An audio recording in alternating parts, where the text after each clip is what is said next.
ప్రభునందు ప్రియ దేవుని ప్రజలందరికీ ప్రభు పేరట ప్రత్యేకముగా వందనాలు తెలియచేసుకొనిచున్నాను. గత ఎపిసోడులో ఏకప్రపంచ ప్రభుత్వమును గురించి మనం ధ్యానించాము. ఈ ఎపిసోడులో ఏకప్రపంచ మతమును గురించి ధ్యానించుదాం. దీన్ని ఇంగ్లీష్లో వన్ వరల్డ్ రిలీజియన్ అని అంటారు. ప్రభునందు ప్రియ దేవుని బిడ్డలారా, ఈ ఏకప్రపంచ మతమును గురించి బైబిల్లో ప్రకటన గ్రంథం 17వ అధ్యాయం 3వ వచనము నుండి 5వ వచనం వరకు ఈ విధంగా వ్రాయబడి ఉన్నది. ప్రకటన గ్రంథం 17వ అధ్యాయం 3వ వచనము నుండి 5వ వచనం వరకు. అప్పుడు అతడు ఆత్మవశుడినైన నన్ను అరణ్యమునకు కొనిపోగా, దేవదూషణ నామములతో నిండుకొని 7 తలలను 10 కొమ్ములను గల ఎర్రని మృగం మీద కూర్చుండిన యొక్క స్త్రీని చూచితిని. ఆ స్త్రీ ధూమ్ర రక్తవర్ణము గల వస్త్రము ధరించుకొని బంగారముతోనూ ముత్యములతోనూ అలంకరింపబడినదై ఏహిమైన కార్యములతోనూ తాను చేయుచున్న వ్యభిచార సంబంధమైన అపవిత్ర కార్యములతోనూ నిండిన యొక్క సువర్ణ పాత్రను తన చేత పట్టుకొని ఉండెను. దాని నొస్ట దాని పేరు ఇలాగు వ్రాయబడి ఉండెను: మర్మము, వేశ్యలకును భూమిలోని ఏహిమైన వాటికి నీ తల్లి అయిన మహాబబులోను. ప్రభునందు ప్రియమైనటువంటి దేవుని బిడ్డలారా, గమనించాలి.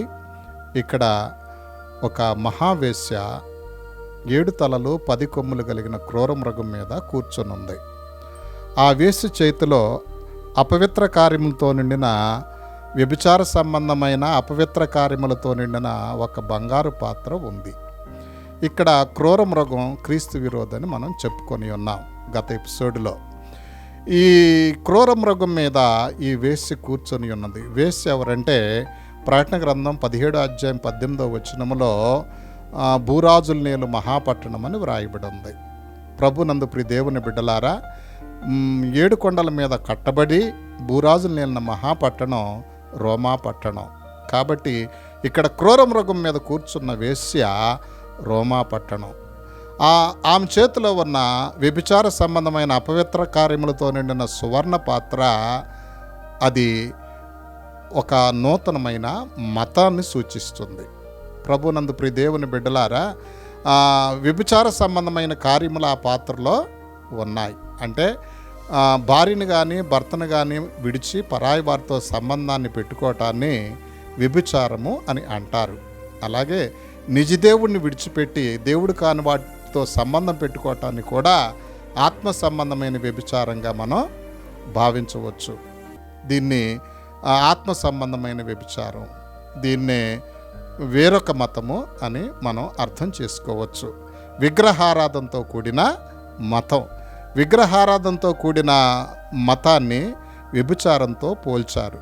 ఈ విషయాన్ని గురించి హోషేయ గ్రంథం 4వ అధ్యాయం 12వ వచనములో వ్రాయబడి ఉంది. ప్రభునందు ప్రియ దేవుని బిడ్డలారా, రానున్న రోజుల్లో అనగా సంఘం ఎత్తబడిన తరువాత భవిష్యత్తులో ఈ లోకంలో ప్రపంచంలో అంతటికీ ఏకైక మతం రానయ్యింది. అది విగ్రహ సంబంధమైనటువంటి మతం. దానిని క్రూర మృగం మోస్తాడు. అంటే క్రీస్తు విరోధి మోస్తాడు. అంటే క్రీస్తు విరోధి దాన్ని భరిస్తాడు. క్రీస్తు విరోధి దానికి సపోర్ట్ ఇస్తాడు.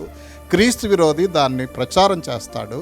క్రీస్తు విరోధి ఈ నూతన మతాన్ని పోషిస్తాడు. ప్రకటన గ్రంథం 17వ అధ్యాయం 2వ వచనం మనం చూసినట్లయితే ఆ స్త్రీతో వ్యభిచరించిరి అని వ్రాయబడింది. భూరాజులు సహితం ప్రజలందరూ కూడా ప్రభునందు ప్రియ దేవుని బిడ్డలారా ఈ నూతనమైన మతం క్రిందకే వచ్చేస్తారు రానున్న రోజుల్లో. అప్పుడు సంఘం భూమి మీద ఉండదు. సంఘం ఎత్తబడిన తర్వాత మరి వన్ వరల్డ్ రిలీజన్ రాబోతుంది. అయితే ఈ ఏకప్రపంచ మతం మతాన్ని ప్రజలందరూ అంగీకరిస్తారని ప్రకటన గ్రంథం 17వ అధ్యాయం 1-2 వచనములు మరియు 15వ వచనములో వ్రాయబడి ఉండుట గమనార్హం. అయితే ప్రపంచంలో శాంతి నెలకొల్పబడాలి అంటే, మత సామరస్యం ఉండాలి అంటే, మత యుద్ధాలు జరగకుండా ఉండాలంటే ఐక్యరాజ్య సమితి ఎప్పుడు నుంచో ఏకప్రపంచ మతం ఉండాలని, ప్రపంచానికి అంతటికీ ఒకే మతం ఉండాలని ప్లాన్ చేయటం జరిగింది. 1955వ సంవత్సరం జూన్ 19వ తారీఖున శాన్ ఫ్రాన్సిస్కోలోని కౌ ప్యాలెస్లో ఒక పెద్ద మీటింగ్ పెట్టారు. సర్వమత సమ్మేళనానికి సంబంధించిన మీటింగ్, అది ఐక్యరాజ్య సమితి 10వ వార్షికోత్సవ మహాసభ శాన్ ఫ్రాన్సిస్కోలోని కౌ ప్యాలెస్లో జరిగింది. దీనికి 16,000 మంది ప్రతినిధులు హాజరయ్యారు. అనేక మతాలకు చెందినటువంటి వారు, ప్రభునందు దేవుని బిడ్డలారా, ఈ అనేక మతానికి చెందిన వారు, ముఖ్యంగా అందులో మేజర్ మతాలకు చెందినటువంటి వారు 6 మతాలకు చెందిన వారు వచ్చారు. అందులో ముఖ్యమైన వాళ్ళు క్రైస్తవులు, యూదులు, ముస్లింలు, బౌద్ధులు, హిందువులు, కన్ఫ్యూజన్లు. వీళ్ళు ఏం చేశారంటే వారి పవిత్ర గ్రంథాల నుంచి వచనాలను కూడా చదివి వినిపించారు.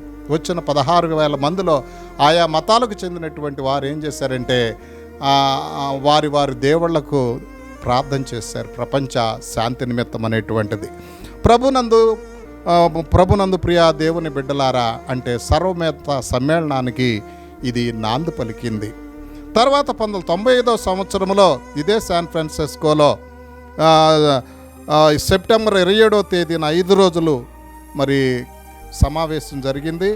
ఈ సమావేశానికి ప్రపంచ నలుమూల నుండి అతిరథ మహారథులు వచ్చారు.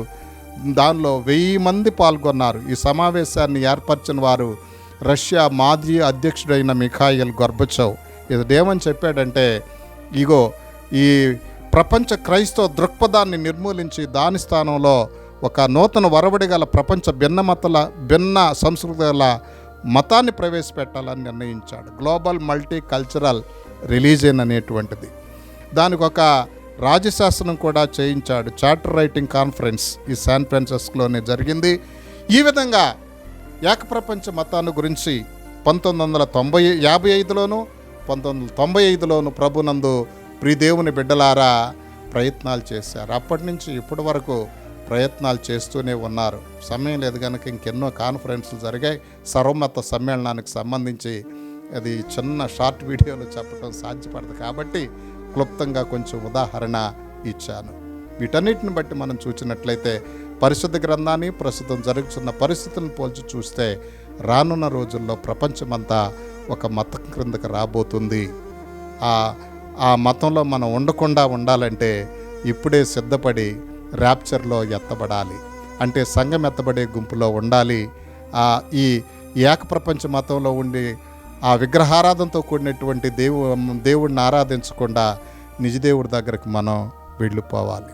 దయచేసి ఈ విషయాల్ని మరి విన్న మీరందరూ కూడా రాకడకు సిద్ధపడమని, ఎత్తబడే గుంపులో ఉండటానికి ప్రయత్నం చేయగలరని ప్రభు పేరట మీకు అర్థిస్తూ నేను చిన్న ప్రార్థన చేస్తున్నాను. దయగలిగిన నాయన, ప్రేమ కలిగిన తండ్రి, మా ప్రభువా, మా రక్షకుడా, మీ ఘనమైన నామానికి వందనాలు, స్తోత్రాలు చెల్లించుకుంటున్నాను. ప్రియా ప్రభువా, రానున్న దినాల్లో ప్రపంచమంతా ఒక మతం క్రిందకి ఉండబోతుందని, ప్రపంచ మతం రాబోతుందని అనే విషయాన్ని మాకు తెలియచేసినందులకు స్తోత్రాలు చెల్లించుకుంటున్నాం ప్రభువా. ఆ ప్రపంచ మతం వస్తే నా తండ్రి, ఆ క్రీస్తు విరోధి యొక్క ఆధ్వర్యంలో ఉంటుంది ఆ మతం. మేము ఎన్నో శ్రమలు అనుభవించాలి. మా భక్తి జీవితం పతనమైపోద్ది ప్రభువా. ఆ యొక్క శ్రమలు అనుభవించకుండా, మా భక్తి జీవితాన్ని పాడు చేసుకోకుండా, నరకానికి వెళ్లకుండా నాయన వాటినన్నింటినీ తప్పించుకొని మీ సన్నిధిలో చేరే కృప, ఎత్తబడే గుంపులో ఉండే భాగ్యం మాకు దయచేయమని యేసుక్రీస్తు వారి శ్రేష్టమైన నామంలో ప్రార్థించి స్తుతించి వేడుకొనుచున్నాము పరమ తండ్రి. ఆమేన్.